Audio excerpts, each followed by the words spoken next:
예레미야 51장 59절부터 64절까지 제가 읽습니다. 유다 왕 시드기야 4년에 마세야의 손자 네리야의 아들 스라야가 왕과 함께 바벨론으로 갈 때에 선지자 예레미야가 그에게 말씀을 명하니 스라야는 시종장이더라. 예레미야가 바벨론에 임할 모든 재앙 곧 바벨론에 대하여 기록한 이 모든 말씀을 한 책에 기록하고 예레미야가 스라야에게 이르되 너는 바벨론에 이르거든 삼가 이 모든 말씀을 읽고 말하기를 여호와여 주께서 이곳에 대하여 말씀하시기를 이 땅을 멸하여 사람이나 짐승이 거기 거하지 못하게 하고 영영이 황폐케 하리라 하셨나이다 하라. 너는 이 책 읽기를 다한 후에 책에 돌을 메어 유브라데 하수 속에 던지며 말하기를 바벨론이 나의 재앙 내림을 인하여 이같이 침륜하고 다시 일어나지 못하리니 그들이 쇠폐하리라 하라 하니라. 예레미야의 말이 이에 마치니라. 아멘. 유다왕 시드기야 4년에 유다왕 시드기야는 남왕국 유다가 멸망한 마지막 왕입니다. 시드기야는 바벨론이 세운 왕입니다.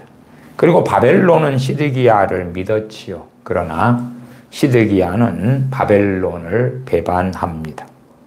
그에 대해서는 52장 3절에 있습니다. 52장 3절 하반에 시드기야가 바벨론 왕을 배반하매, 정확하게 시드기야가 바벨론 왕을 언제 배반했느냐 하는 것은 성경에 나와 있지는 않습니다. 그러나 일반적으로 이 시드기야 4년 전에 그러한 전조들 혹은 이상들이 바벨론에게 포착되었다, 그렇게도 학자들은 이야기합니다. 그래서 상당한 이들은 시드기야 4년 이전으로 보기도 합니다. 그래서 유다왕 시드기야가 그의 시종장인 스라야를 바벨론으로 보낼 때에, 그럴 때 아마 바벨론을 설득시키고 그래서 그런 게 아니다 하는 어떤 그러한 주장을 하려고 했지 않나, 그렇게 주해되거나 이해되기도 합니다.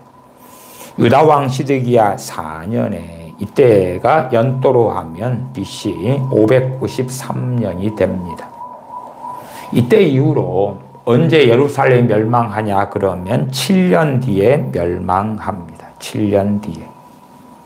바벨론에 대한 심판의 말씀이 많이 있었죠. 그러면은 시드기야 이 4년을 기준으로 한다면 바벨론 멸망은 54년 뒤에 이루어집니다. 신바벨론, 느부갓네살 왕이 통치했던 신바벨론. 신바벨론의 멸망은 539년에 있지요. 그때에 신바벨론의 멸망이 있습니다. 54년 뒤를 이 선지자 예레미야는 시종장 스라야를 통해서 다시금 선언하고 선포하게 하고 그 바벨론의 멸망에 대하여 주어진 하나님의 말씀을 책에 기록하고 이것을 돌에 매달아서 유브라데 강에 집어 던지라고 명하지요. 59절 유다왕 시드기야 4년에 마세야의 손자 네리야의 아들 스라야가 왕과 함께 바벨론으로 갈 때에, 왕과 함께 갔다.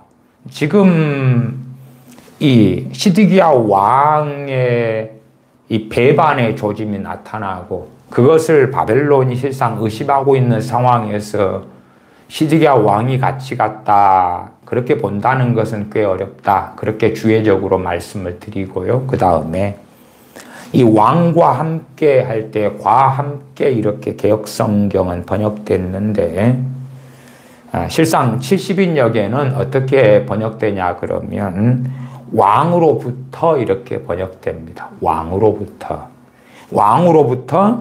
스라야가 바벨론으로 보내졌다. 그런 이야기죠. 히브리어를 확인할 때에 불변사 에트가 쓰였습니다. 불변사 에트. 이 불변사 에트는 위하여, 의하여 대신에 그런 단어입니다. 그래서 왕 대신에 왕을 위하여. 70인역의 번역이 맞다 이렇게 말씀을 드리지요. 그래서 개역성경에 스라야가 왕과 함께 그럴 때에 이때는 저는 번역에 미흡합니다. 왕과 함께가 아니라 왕을 위하여 왕 대신에 자신의 사자로 시드기야 왕이 보냈다. 그렇게 이해됨이 맞습니다. 칼빈 주석 같은 경우도 이것은 시드기야 왕이 바벨론에 간 것이 아니라 불변사 에트를 가지고 왕을 위하여 왕이 자신의 사자로 보낸 것이다. 그렇게 잘 주의하고 있기도 합니다. 스라야가 왕과 함께 이것을 왕을 위하여 혹은 왕으로부터 70인역이나 아람어 번역인 타르굼에 의하면 70인역을 기본으로 삼을 때에 왕으로부터 바벨론으로 갈 때에 선지자 예레미야가 그에게 말씀을 명하니 스라야는 시종장이더라. 예레미야 선지자가 왕의 사자인 스라야에게 명령을 내렸다. 명령을 내렸다는 건 얼마나 놀라운 이야기인지 모릅니다. 저는 그것을 첫째는 이 스라야가 하나님의 사람이었다 말씀드리고, 두 번째는 성령님으로부터의 역사하심을 통하여 권세, 권위를 가진 상태에서 그렇게 스라야에게 명하였다. 그러면 실상은 스라야에게 온 명령은 그것은 예레미야 선지자가 전능하신 하나님의 영으로 명한 것이다. 그렇게 말씀을 드립니다. 육적으로 예레미야 선지자가 이 시종장 스라야보다 더 높은 위치이기 때문에 그래서 명령을 내린 게 아니다. 또한 스라야도 예레미야 선지자가 명령을 내렸을 때에 나는 지금 왕명을 받아서 바벨론에 가고 있는데 당신은 전혀 엉뚱한 이야기를 하라 그러느냐. 심지어 어떻게 바벨론을 설득해서 우리 왕께서 배반한 것이 아니라 오히려 다친 등등의 것을 하려는데 바벨론의 멸망을 선포하라니. 그것은 정말 가당찮은 일이다. 그런 게 아니었다. 그 말이. 마치 엘리야 선지자 때 나만 남았습니다 하였지만 바알에게 무릎 꿇지 않은 자 7천을 남겨주셨다 하는 것처럼 이 시종장 스라야도 하나님의 사람이었기 때문에 예레미야 선지자로부터 나오는 영적 권위를 가진 그 명령을 들을 때에 하나님의 사람이었기 때문에 하나님의 명령으로 받았다. 그렇게 말씀을 드립니다. 예레미야가 그에게 말씀을 명하니 그냥 이렇게 해주십사 하는 권면이 아니라 명령한 것이고 그것을 시종장 스라야는 순종하였습니다. 60절 예레미야가 바벨론에 임할 모든 재앙 곧 바벨론에 대하여 기록한 이 모든 말씀을 한 책에 기록하고 예레미야가 스라야에게 이르되 너는 바벨론에 이르거든 삼가 이 모든 말씀을 읽고란 말씀이 히브리어로 카라 그럽니다. 거기에는 읽다라는 뜻도 있는데 가장 기본적으로 선포하다 뜻을 가지고 있습니다. 너는 삼가 이 모든 말씀을 읽고 혹은 선포하고 선언하고 말하기를 여호와여 주께서 이곳에 대하여 말씀하시기를 이 땅을 멸하여 사람이나 짐승이 거기 거하지 못하게 하고 영영이 황폐케 하리라 하셨나이다 하라. 전능하신 아버지 하나님께 드리는 기도도 가르쳐 주었습니다.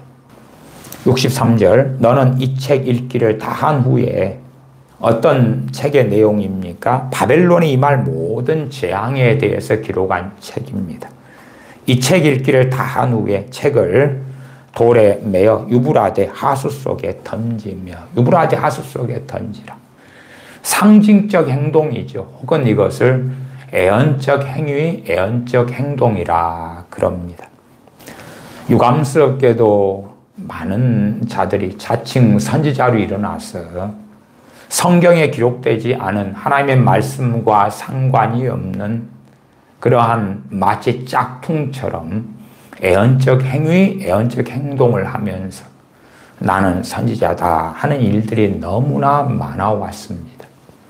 애언적 행위, 애언적 행동을 하는 대표적인 자들이 신사도에 속한 소위 그들의 선지자들이 성경에 나온 애언적 행위를 흉내내기 위해서 행하고, 많은 사람들이 그들의 현혹과 미혹에 넘어가 왔더랬습니다.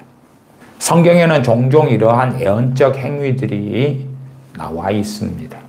이것은 상징이죠, 상징. 어떤 상징입니까?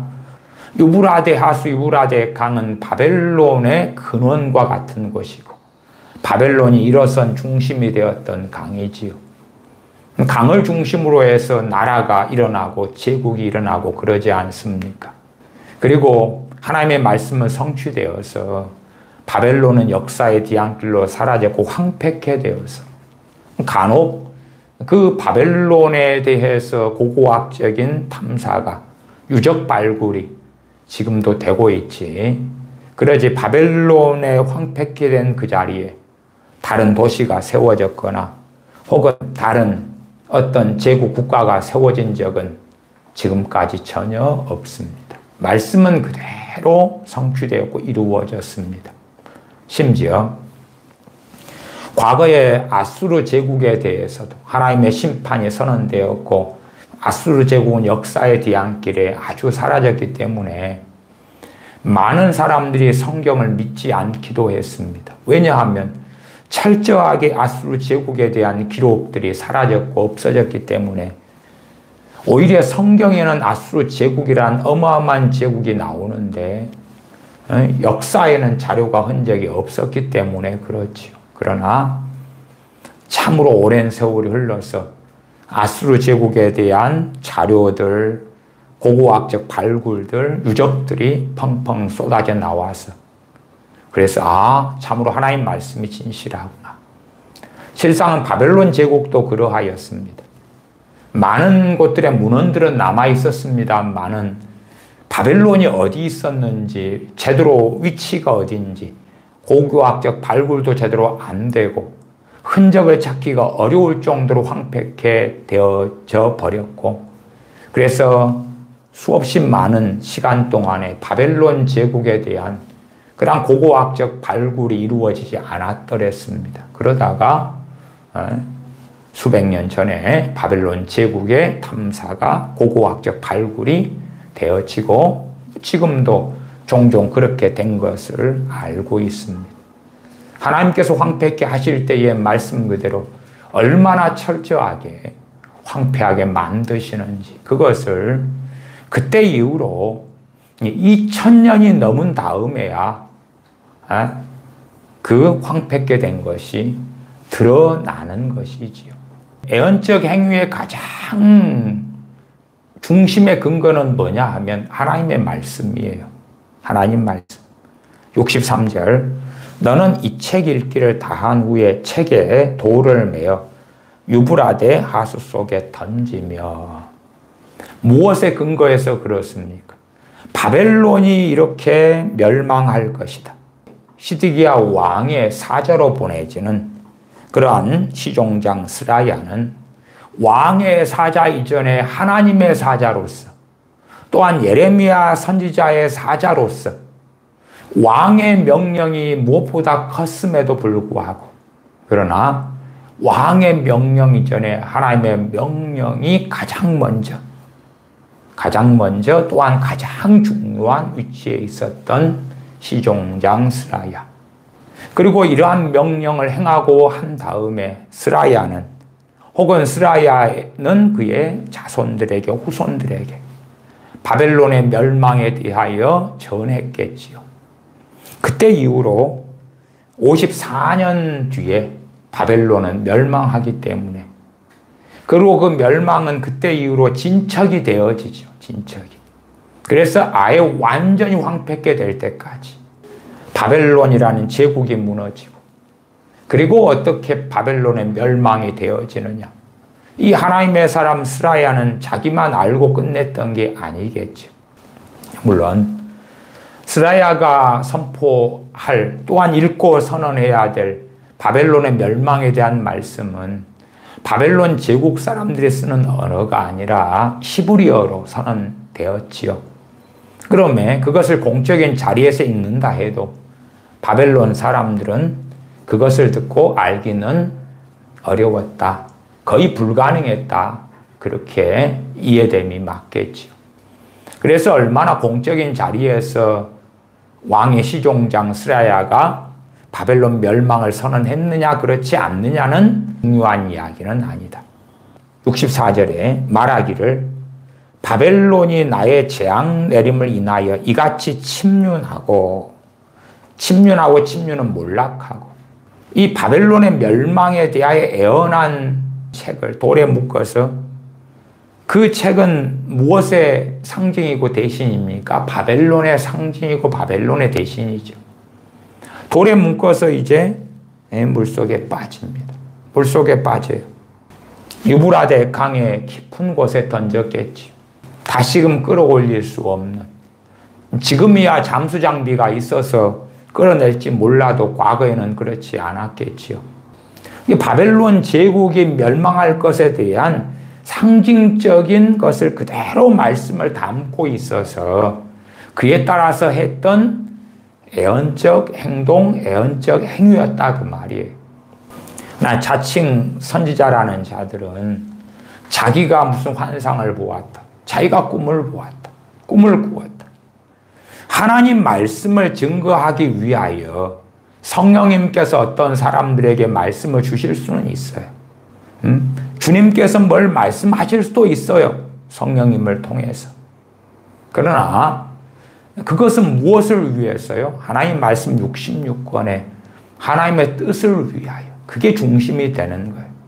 자칭 선지자 혹은 거짓 선생, 거짓 사도, 거짓 선지자들의 특징은 뭐냐 그러면 하나님 말씀은 배제하고 집어던져버리고 내가 무슨 환상을 보았다.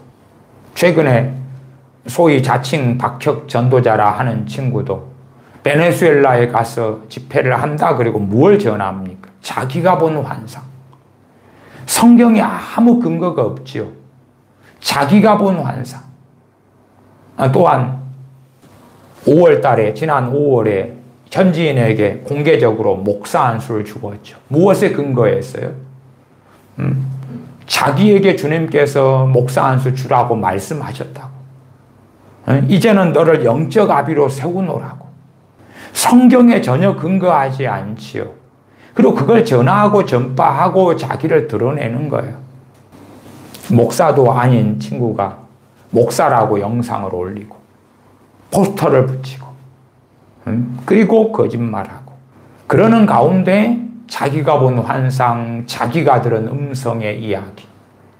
장경동 목사 씨에 대해서도 자주 그가 하는 이야기는 새벽에 기도할 때 주님께서 깨우침을 주셨다, 말씀을 주셨다, 음성을 주셨다. 더 크로처치 박호종 목사 씨 같은 경우도 자, 저 김정은은 내가 사랑하는 아들이니라. 저도 구원받아야 될 내 사랑하는 아들이다. 음성을 들었다. 이 세상의 악인 중에 악인인 김정은에 대하여 그래서 옹호하고 그의 구원을 위해 기도하고 그런 것들처럼 자기가 들은 환상, 음성에 근거해서 좀 더 이제 사람들 현혹시키는 방법으로 그에 따라서 소위 구약의 선지자들이 했던 것처럼 그러한 애언적 행위를 하는 것이에요. 사도행전에도 우리가 선지자 아가보가 하는 애언적 행위를 알 수가 있기도 해요. 선지자 아가보가 사도행전 21장에 가이사랴에 사도 바울이 도착해서 가이사랴에 있는 전도자 빌립의 집에 머물고 있을 때에 거기에 오죠. 그 가이사랴는 갈멜산 아래로 약 37km 정도 떨어진 곳에 있고요. 그 가이사랴의 아래쪽 남쪽이 요빠고 저 위쪽이 두로가 되는 그 사이에 가이사랴가 있고, 아시다시피 백부장 고넬료가 가이사랴에 있었고 가이사랴에 로마의 주둔지가 있기도 했습니다. 해안 도시지요. 거기에 사도 바울이 도착했을 때에 선지자 아가보가 내려가서 바울의 띠를 가져다가 자기 수족을 잡아매고 말하기를, 성령님이 말씀하시되 예루살렘에서 유대인들이 이같이 이 띠 임자를 결박하여 이방인의 손에 넘겨주리라. 사도행전 21장 10절에 그렇게 하죠. 사도 바울이 띠를 가져다가 자신의 수족을 손과 발을 잡아매고 성령이 말씀하시되, 그리고 그대로 성취되었죠. 그건 진실로 성령님으로부터 온 바른 말씀이기 때문에 그렇죠. 우리 신앙생활에서 가장 우리가 많이 행하는 그러한 애언적 행위가 있습니다. 무엇이냐 하면 성례전입니다. 성찬과 세례죠. 성찬과 세례도 그 상징적 애언적 행위에 속합니다. 주님께서 그 두 가지를 하라 그러셨죠. 빵과 포도주를 먹으면서 마시면서 주님의 죽으심을 기념하는 것이죠. 주님께서 죄인인 우리를 위하여 그의 살과 피를 내어주셨음을, 생명을 주셨음을, 우리의 죄값을 담당하셨음을 기념하여. 세례도 마찬가지죠. 좀 더 명확하게는 침례입니다마는 물속에 몸을 담그는 것이죠. 그것이 무엇을 이야기합니까?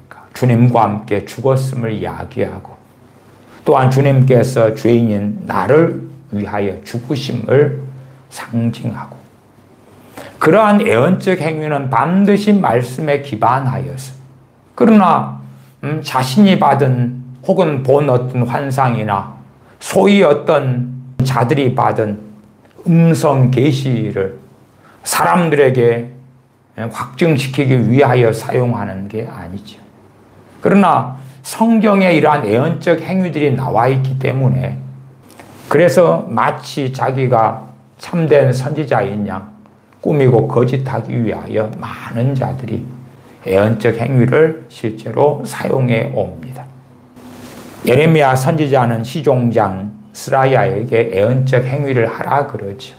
상징적 행위죠. 그러나 명확하게 하나님으로부터 주어진 바벨론의 멸망에 대한 말씀, 그 말씀을 선포하고 말하고 어디에 도착하거든요? 바벨론에 이르거든. 61절에 삼가 이 모든 말씀을 읽고, 그리고 난 다음에 하나님께 기도하고, 여호와여, 주께서 이곳에 대하여 말씀하시기를 이 땅을 멸하여 사람이나 짐승이 거기 거하지 못하게 하고 영영이 황폐케 하리라 하셨나이다. 기도하고, 그리고 책을 돌에 메어서 유브라데 하수에 던지는 애언적 행위, 상징적 행위. 그리고 64절에 말하기를, 던지며 말하기를, 던지며 이제 말하는 거예요. 바벨론이 나의 재앙 내림을 인하여 이같이 침륜하고, 그러면 나의 재앙 내림, 그러면 하나님의 말씀을 대언하는 것이죠. 하나님께서 하신 말씀을 예레미야 선지자는 시종장 스라야에게 대언하라 그럽니다. 그런 하나님의 사자로 시종장 스라야를 사용하였다. 그렇게 우리는 알 수가 있습니다. 다시 64절 말하기를, 돌을 이 애언된 책을 묶어서 유브라데 하수 속에 던지며 말합니다. 바벨론이 나의 재앙 내림을 인하여 이같이 침륜하고, 침륜은 몰락해버리고 마치 돌에 묶은 애언된 책이 빠져버리고 돌에 묶었기 때문에 못 일어나죠. 다시 일어나지 못하리니 그들이 쇠폐하리라. 쇠폐하리라. 개정개혁파는 피폐하리라. 한순간에 바벨론이 망하긴 하지만 그러나 순식간에 다 없어지는 게 아니라 순차적으로 여러분이 농작물을 심고 가꿀 때에 가뭄이 들 때에 말라 비틀어져 가는 것처럼 그렇게 쇠폐하리라 피폐하리라 하라 하니라. 예레미야의 말이 이에 마치니라. 예레미야 선지자의 말이 마쳤다. 혹은 공동번역 새번역으로는 여기까지가 예레미야의 말이다 그랬습니다.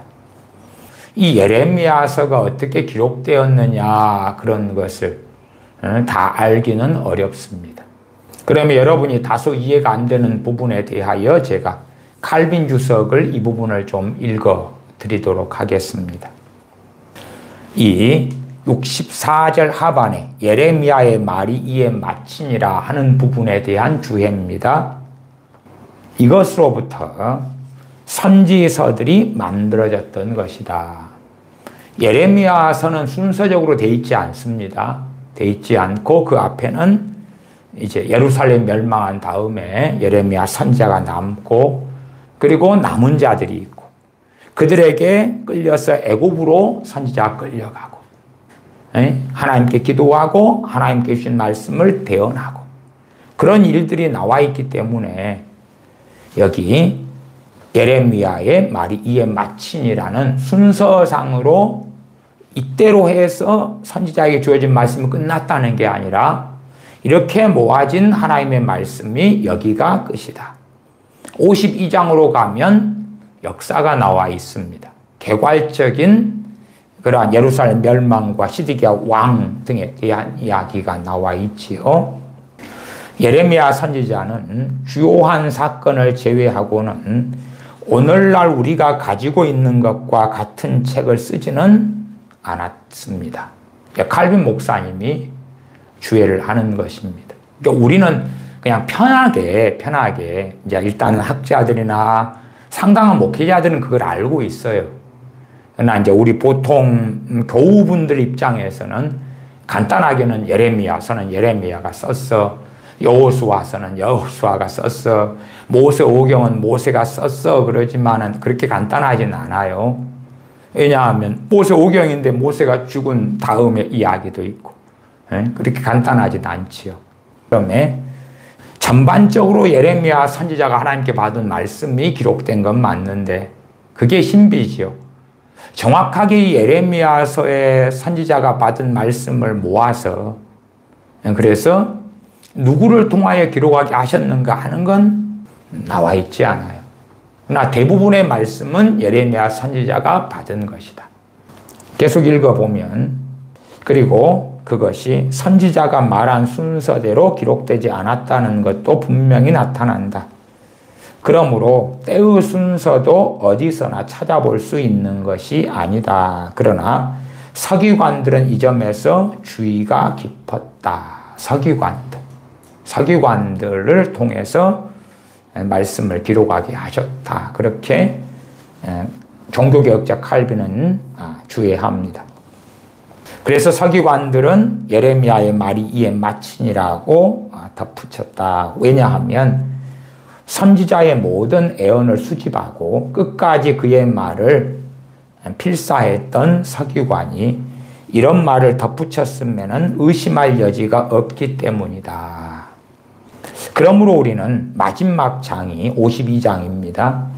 예레미야 선지자의 선지서에 포함되지 않는다는 결론을 내릴 수가 있다. 그 대신 마지막 장인 52장은 여기에서 가르쳐 온 것을 이해하는 데 필요한 만큼의 역사만을 내포한다고 하겠다. 왜냐하면 이 애언의 대부분이 이러한 역사에 대한 지식 없이는 이해할 수 없었다는 것이 분명해졌기 때문이다. 기본적인 필요한 그러한 역사가 52장의 배경으로 기록되었다. 그러므로 예레미야의 말이 이에 마치니라고 덧붙여진다고 해서 전혀 놀라울 것은 아무것도 없다. 없다. 그리고 전능하신 하나님께서는 이 예레미야서가 기록되게 하셨고, 그리고 그것이 그 누구도 부인할 수 없이 역사적으로 하나님께서 남들이든 어떤 사람을 통해서 기록하게 하신, 또 때로 정리하고 기록하게 하신 하나님의 말씀인 것을 부인할 수 없게 하셨음은 명확한 일이 되어집니다. 가장 귀한 애언적 행위는 우리의 성찬과 세례. 그러나 말씀을 마음속에 새기고 성찬으로, 세례로, 또한 세례받은 사람들은 다른 형제들의 세례받음을 볼 때에 다시금 우리 주 예수 그리스도의 죽으심과 부활과 다시 오심, 우리의 죄를 담당하신 주님의 그 은혜를 찬양하며 찬미함이 옳지요. 성찬을 행할 때에 그것은 가장 아름다운 상징이자 말씀에 근거하며 주님의 복음에 근거한 애언적 행위이다.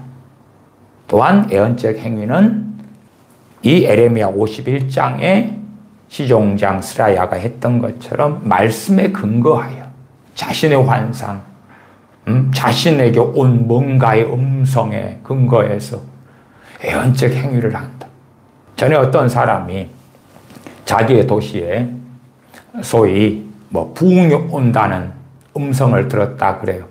이게 부흥이 오게 하려면 이제 부흥이 온다는 음성을 들은 것을 가지고 그걸 종이에 써가지고 저 시청 앞에 파묻어야 된다. 시청 앞에 파묻었어요. 부흥이 왔나요? 안 왔지. 그러니까 그런 미혹이 많다 그 말이에요. 종류는 그냥 정말 많습니다. 에스겔 4장에 보면은 에스겔 선지자에게 하나님께서 너는 좌편으로 누워서 이스라엘 족속의 죄악을 당하되 너 눕는 날수대로 그 죄악을 담당해라. 그래서 390일을 그렇게 하고 좌편으로 390일, 우편으로 40일. 또 나아가서 선지자에게 너는 보리떡을 만들어서 이스라엘 백성 앞에 그들의 목전에서 인분불을 피워서 먹어라. 그러한 하나님의 말씀을 통해서 그들에게 애언적 행동을 하게 하시는 것도 많이 나오죠. 그런 것을 빗대어 가지고 소위 봐봐라 성경에도 진짜 선지자는 이랬잖아. 나도 내가 본 환상과 음성에 근거하 이렇게 할게. 그러한 얼간이적인 행동들을 하죠. 하나님이 뭘 보여주시니까 그에 따라서 색깔을 갖춰 입고 하나님의 때로는 승려복처럼 잿빛 옷을 입으라. 죄한 자 회개하는 걸 상징해서 그 옷을 입고 천국을 돌아다니면 회개가 터질 것이다. 그런 부류의 사람들이 이 시대에도 그득합니다. 어떤 자가 하나님으로부터 온 뭔가를 받았다 해도 정말 그것보다 억만 배, 천만 배 더 귀한 것이 뭡니까? 말씀 66권이고 말씀 66권을 통하여 증거하시는 하나님의 뜻입니다. 하나님의 계시예요. 말씀 66권의 하나님의 계시. 내가 무슨 저기 어떤 자들처럼 직통 계시를 받았네. 내가 뭔가를 들었네, 잡았네, 보았네. 그런 것은 하나님의 말씀을 정금으로 비유하면 정금보다 귀한 것이다 했지요. 지푸라기보다도 못한 것이에요. 미혹된 자들은 지푸라기보다 못한 것을 가지고 그걸 전하는 거예요. 그걸 전하는 거. 장경동 목사씨처럼 설교하면서 하나님 말씀이 아니라 자기가 기도하는데 무슨 음성을 들었네, 깨달았네, 뭘 깨달았네, 들었네, 보았네. 그것을 설교의 중심과 바탕에 놓으면서 하잖아요. 대부분. 하나님 말씀은 자기가 뭔가를 듣고 깨달았나가 아니라 정말 뭔가를 깨달아도 말씀이 맞아야 되는 거예요. 말씀이 맞아야 돼요. 주님의 음성을 들었는데 싸가지 있는 사람은 천국 가고 싸가지 없는 사람은 지옥 간다. 그런 음성을 들으면 그런 주님으로부터 오는 계시를 받았다면 그건 마귀 역사고 미혹이지. 그러나 그걸 주님의 말씀으로 받아들이고 전한다면 그 자는 미혹된 자인데 그 자가 바로 장경동 목사씨가 아니냐 그 말이에요. 그런 자들이 너무나 많아졌어요. 설령 지금도 선지자가 있어서 하나님으로부터는 말씀을 받는다고 합시다. 저는 실상은 지금도 선지자가 있다는 것 자체를 부정하지는 않습니다. 왜 부정하지 않는다고 제가 말씀드렸냐 그러면 선지자 아가보도 있었고 그 다음에 요한계시록의 어느 때가 되면 두 증인, 두 선지자가 있을 것이라고 말씀하잖아요. 그럼 선지자의 시대가 패했다면 두 증인, 그들을 성경은 두 선지자라고 말씀해요. 그들을 통하여 대환란 전 3년 반에 하나님은 심판을 행하시는 심판의 통로가 됩니다. 선지자의 시대가 끝났다면 두 선지자는 나타나지 않고 그들이 올 것이라는 하나님의 말씀의 예언은 거짓말이 되겠죠. 그럼에도 불구하고 그 두 선지자가 요한계시록에 올 때에 그들은 자기의 것을 가지고 전하려고 오는 게 아니에요. 하나님 말씀을 이루려고 오는 것이에요. 그러면 아무리 신사도 계통의 사람들이 내가 진짜 선지자다 주장할지 몰라도 그들은 자기가 꾼 꿈, 자기가 본 환상을 전하네. 그들이 어찌 선지자가 되겠는가? 아무리 오중사역이 사도가, 선지자가, 복음 전하는 자가, 목사와 교사가 있다 할지라도 그들은 말씀의 종일 뿐이에요. 말씀의 종일 뿐이에요. 복음 전도자도 주 예수 그리스도의 복음을 증거하는 가운데 귀신을 쫓아내고 병을 고치고, 목사도 하나님 말씀 66권에 근거하여 목양하고 목회하고, 교사도 말씀을 가리키는 자도 자기가 가리키고 싶은 걸 가리키는 게 아니라 하나님 말씀 66권을 바르게 가리키는 것.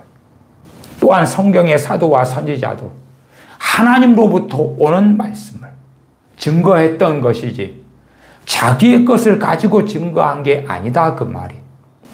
저는 당연히 지금도 성령님의 은사를 인정하고 저도 여러 성령님의 은사를 받았고 성령님의 은사들로 사역을 합니다. 그러나 그 은사가 말씀보다 앞서갈 수 없고, 또한 사람이 받은 성령님의 은사를 통해 나타나는 것은 얼마든지 혼잡될 수 있고 섞일 수 있는 거예요. 무한 하나님의 말씀하고는 다른 것입니다. 물론 제가 예레미야 51장 59절에 스라야가 왕과 함께, 그것은 함께라고 한 건 번역이에요. 번역. 성경 원전이 아니고. 번역상의 오류는 있을 수 있어요. 제가 왕과 함께해서 불변사 에트과 함께가, 에트는 함께라기보다도 위하여, 의하여, 대신에, 혹은 70인역으로 할 때 뭐뭐로부터 그렇게 번역됨이 많다. 번역은 오류가 있을 수 있어요. 번역은. 그러지 말씀이 틀렸다는 게 아니에요. 하나님 말씀은 오류가 없어요. 오류가 없어요. 사람이 행하는 몸과 은사를 통하여 성령의 나타남이 있었다 해도 거기에는 오류도 있고 문제도 얼마든지 있어요. 정결한 생수가 주어져도 나란 스톱파이프를 통해서 전해질 때에 내가 스톱파이프가 아니고 하수도일 수도 있고 녹슨 스톱파이프일 수도 있는 거예요. 그러면은 녹물이 섞이고 하수물이 섞이고, 왜? 내가 통로인데. 그러기 때문에 성령의 은사가 틀린 문제가 아니라 우리 자신을 정결케 하고 말씀에 서야 되는 거예요. 말씀에 서야 돼. 기도하겠습니다. 바벨론의 멸망에 대하여서 선언하며 선포하며 전하며, 그뿐만 아니라 시종장 스라야를 통해서 바벨론에 도착하였을 때에 왕의 사자로 갔으나, 그러나 왕의 사자를 넘어서 예레미야 선지자의 사자며 전능하신 하나님의 사자로서 두려움 없이 담대하게 행하게 될 명령을 받는 스라야에 대한 이야기를 듣고 봅니다. 또한 그의 예언적 행위를 볼 때에 우리도 주님께서 제정하신 성찬과 세례를 통하여 주 예수 그리스도의 복음과 또한 구원하신 그 은혜를 더 깊이 심령 속에 새기는 복된 자녀들이 되게 하여 주시옵소서. 나아가 자신이 본 꿈과 환상에 대하여 예언적 행위랍시고 속이는 어리석고 악한 자들의 속임에 넘어가지 아니하고 하나님 말씀 66권을 통하여 말씀하시는 하나님의 뜻에 집중하고 주의하여 점점점 많아지는 거짓 선생들, 거짓 선지자들, 그러한 자들의 어리석고 망령된 것들에 넘어가지 아니하고 하나님의 말씀 위에 서는 복된 자녀들 되게 하여 주시옵소서. 우리 주 예수님의 이름으로 기도하옵나이다. 아멘.